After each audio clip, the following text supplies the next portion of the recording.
Hi అండి, అందరికీ శుభోదయం. మన తోటకూర ఇంత హైట్ వచ్చిందండి ఇప్పుడు ప్రస్తుతం. యాక్చువల్లీ ఇప్పుడు ఇది మొత్తం హార్వెస్ట్ చేసేస్తున్నాను.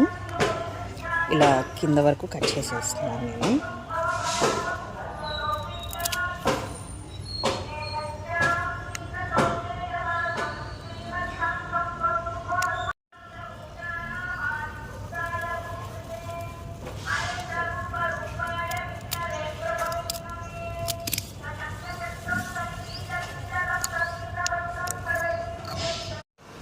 కొద్దిగా పాలకూర ఉంది, ఈ తర్వాత పప్పులో కట్ చేస్తాను.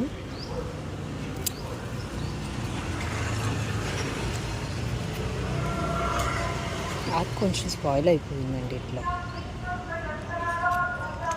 బాగున్న వరకే మనం వాడుకోగలం. ఇంకా ఎక్కువ కాలం ఉంచితే ఇలాగే అయిపోతుందని చెప్పి మొత్తం కట్ చేసేస్తున్నాను.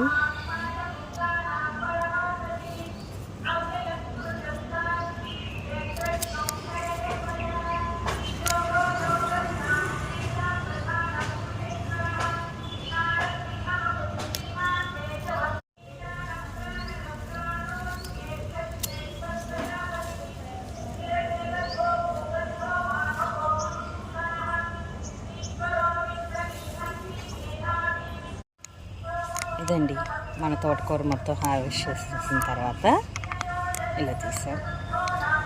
Please subscribe. ఇట్లు మీ ఇంటి పిల్ల శ్రావణి.